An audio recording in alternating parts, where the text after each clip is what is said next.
कार्यक्रम के प्रायोजक हैं श्री राम फिजियोथेरेपी मंडी। फिजियोथेरेपी की अति आधुनिक मशीनों के साथ बांगा आई हॉस्पिटल कुल्लू, आंखों की समस्या का तुरंत समाधान। Devdham complex, restaurant, bar and open cafe. Sagar jeweller Bhuntar, अपनों के लिए अपनों का विश्वास। रतन ज्वेलर मंडी, हिमाचली आभूषणों के सरताज। और विजन इंडिया फाउंडेशन, आओ मिलकर भारत को समृद्ध राष्ट्र बनाएं।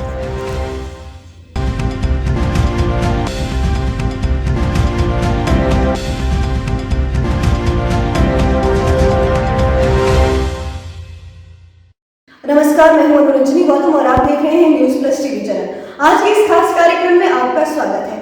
जैसे कि आप देख रहे हैं कि हम यहाँ पर अभी ग्लोबल विलेज स्कूल में यहाँ पर पहुंचे हुए हैं। यहाँ पर हम प्रबंधक से यहाँ पर बात करना चाहेंगे। सर, सबसे पहले तो हम आपका नाम जानना चाहेंगे और किस तरह से आप इस स्कूल में कार्य कर रहे हैं उसके बारे में भी जानना चाहेंगे। मैं इस स्कूल का प्रिंसिपल हूँ, गणेश भारद्वाज, और global village school high school है और इसकी व्यवस्था में देखता हूँ। सर, सबसे पहला क्वेश्चन हमारा आपसे ये रहेगा कि क्या कोरोना की वजह से, कोविड की वजह से शिक्षा को कोई परेशानी हुई है, शिक्षा को कोई नुकसान हुआ है?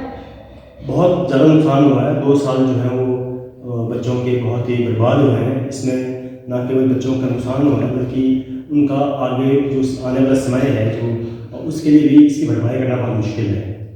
सर, हम आपसे ये भी जानना चाहेंगे कि जिस तरह से कोविड लॉकडाउन रहा, स्कूल काफ़ी बंद रहे, तो इससे स्कूल की व्यवस्था भी चरमराई होगी। स्कूलों को बहुत दिक्कत आई। जाहिर सी बात है कि जो प्राइवेट स्कूल हैं वो किराए के भी भवनों में चलते हैं। जो ट्रांसपोर्ट की व्यवस्था होती है, बसें बैंक से लोन पर ली गई होती है बच्चों की सुविधा के लिए, और किराया देना पड़ता है भवनों का, प्लेग्राउंड का। तो इससे बहुत ज़्यादा व्यवस्था खराब हुई है, क्योंकि 1 साल तो हमने इसको कुछ व्यवस्था करके चलाया, लेकिन जब दूसरे साल लॉकडाउन लगा तो इससे भारी नुकसान उठाना पड़ा। और कुछ स्कूल तो बंद हो गए। जो बहुत छोटे छोटे स्कूल थे हिमाचल प्रदेश के, वो तो बंद ही हो गए, लेकिन जिनकी कुछ अपनी व्यवस्थाएं थी, जिन्होंने संघर्ष किया, ऑनलाइन क्लासेस चलाई, उस करके थोड़ा सा अभिभावकों के सहयोग से व्यवस्था चली है। और लेकिन भरपाई जो नुकसान हो उसको भरपाई करना बहुत मुश्किल है। सर, जिस तरह से ऑनलाइन पढ़ाई चलती रही तो वो किस हद तक प्रभावित हुई, किस हद तक उसकी मदद हो पाई छात्राओं को? देखिए, आने वाला समय तो ऑनलाइन का ही है, हम सभी जानते हैं, लेकिन अचानक से ऑनलाइन पढ़ाई करने से जो है वो अभिभावक और बच्चों को बहुत परेशानी हुई, क्योंकि हमें वो ऑनलाइन पढ़ाई की भी आदत नहीं है। और ये ऑनलाइन शिक्षा का बच्चों ने भी अच्छे से उपयोग किया, ऐसी बात नहीं है। और जो अध्यापक थे उन्हें भी ऑनलाइन पढ़ाने से बहुत अनुभव हो गए हैं। और भविष्य में जब ये डिजिटल युग आ रहा है तो इसमें ऑनलाइन पढ़ाई का बच्चे और अभिभावक और अध्यापक सभी मिलकर इसका लाभ उठा सकते हैं। लेकिन इसके कुछ नेगेटिव प्रभाव भी हैं, क्योंकि बच्चों को एक तो मोबाइल की आदत पड़ गई। जब वो क्लासेस लगाते हैं उसके बाद अधिकतर अभिभावकों ने कहा कि बच्चे मोबाइल छोड़ना नहीं चाहते। बड़े भी समझ जाते हैं, लेकिन छोटे बच्चों पर इसका कुछ गलत असर भी हो सकता है। सर, जैसे कि आपकी पाठशाला ने भी ऑनलाइन क्लासेस लगाई होगी, ऑनलाइन पढ़ाया होगा, तो इसमें आपका अनुभव कैसा रहा है? ऑनलाइन जो ये हमारे पास ऐप्स हैं, गूगल मीट है, दूसरे ऐप्स हैं, ये बहुत अच्छे से हेल्प तो कर रहे हैं। लेकिन इसमें क्या होता है कि अभिभावकों को अलग से डाटा चार्ज करना पड़ता है, उसके उनको अलग से नुकसान तो हो रहा है अभिभावकों को भी और अध्यापकों को भी, क्योंकि आपको इतने सारे पीरियड लेने, मान लो एक अध्यापक को 6 या 7 क्लासेस हर दिन लेनी पड़ती है, तो उसके लिए उनके मोबाइल में डाटा चाहिए, तो उसका एक अलग से नुकसान तो हो रहा है। लेकिन हालात देखकर, क्योंकि ऑनलाइन पढ़ाई का और रास्ता नहीं था, ऑफलाइन पढ़ाई हो नहीं रही थी, तो इसलिए कुछ व्यवस्था कर मोबाइल की व्यवस्था की गई। जिन बच्चों के पास मोबाइल नहीं थे उन बच्चों को हमने फीस में बहुत राहत की है, एनुअल फंड में छोड़ ही दिया, बल्कि एडमिशन फीस तो ले ही रहे हैं, बहुत राहत देने की कोशिश की गई है। और ट्रांसपोर्ट जो था वो बिल्कुल ज़ीरो कर दिया। ट्रांसपोर्ट जो पर मंथ बच्चे देते थे उसके हमने उनसे कोई चार्जेस नहीं लिए।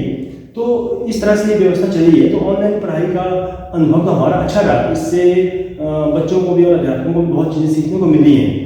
लेकिन इसके दुष्प्रभाव ये कि आंखों पर फर्क पड़ सकता है, और बहुत देर तक मोबाइल पर बैठने से जिस तरह से क्लासरूम की गतिविधियाँ होती हैं उस तरह की गतिविधियाँ ऑनलाइन होना संभव नहीं है। बच्चे प्रश्न पूछना चाहते हैं, आई टू आई कॉन्टैक्ट रहता है अध्यापक के साथ, वो ज़्यादा परेशानी का सबूत होता है। जी सर, जैसे कि अभी सरकार ने स्कूल खोलने के निर्देश जो है जारी कर दिए हैं, लेकिन अगर कोई ऐसी स्थितियाँ फिर से आए, स्कूल बंद हो जाए या लॉकडाउन लग जाए, उसका क्या प्रभाव रहेगा सर शिक्षा पर? अभी अगर सरकार ने बड़े बच्चों के लिए स्कूल खोल दिए, इसका हम तहे से स्वागत करते हैं, लेकिन छोटे बच्चों के स्कूल अभी नहीं खुले हैं। इसके खुलने की उम्मीद बहुत जल्दी है, अभी एग्ज़ाम भी आने वाले हैं। लेकिन अगर आने वाले समय में दोबारा से स्कूल बंद होते हैं तो मुझे नहीं लगता कि इसका कोई अच्छा प्रभाव पड़ेगा। इसका बहुत भारी नुकसान होने वाला है और अध्यापकों को भी स्कूल कब तक रख पाएगा।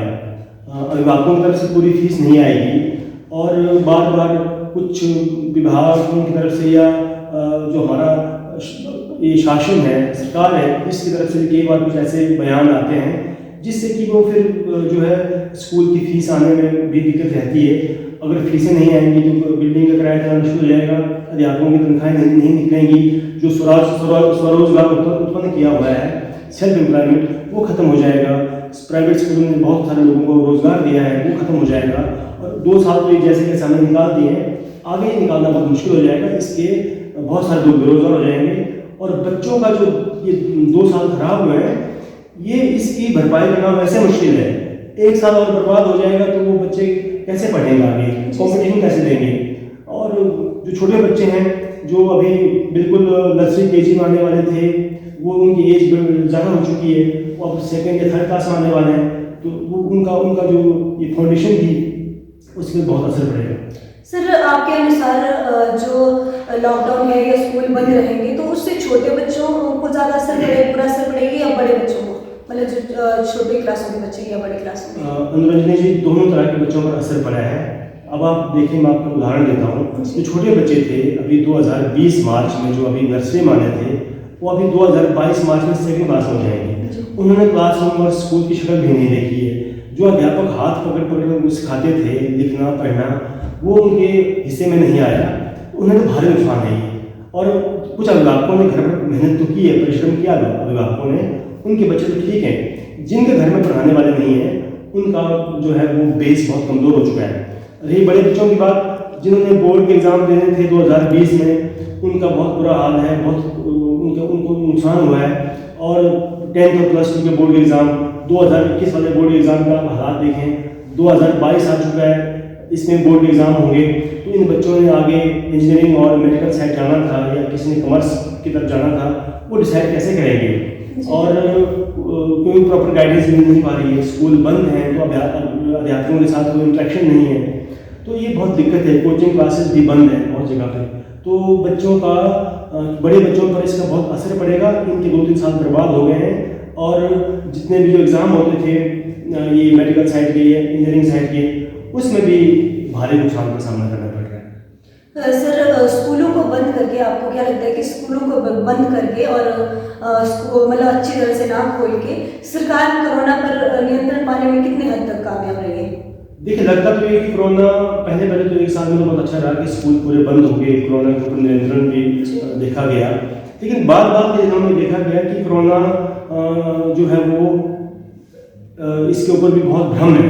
पता नहीं, लोग बाजार में बहुत भीड़ है, आप देखिए मंदिरों में भीड़ है ना जी, जो पूजा स्थल वहाँ भीड़ है, जो विवाह होते हैं वहाँ भीड़ है, जो रैलियाँ होती हैं वहाँ भीड़ है, बाजारों में भीड़ है। अभिभावक बाजार आते हैं, बसें भरी हुई हैं, वही अभिभावक घर जाते हैं, तो घर जाकर भी कितना बच्चों से हम दूर रह पाते हैं, तो लगता है कि कोई बहुत असर नहीं हो रहा है। और कोरोना के केसेस हमारे वाले क्षेत्र में, हिमाचल प्रदेश में बहुत ही है ही नहीं लगभग।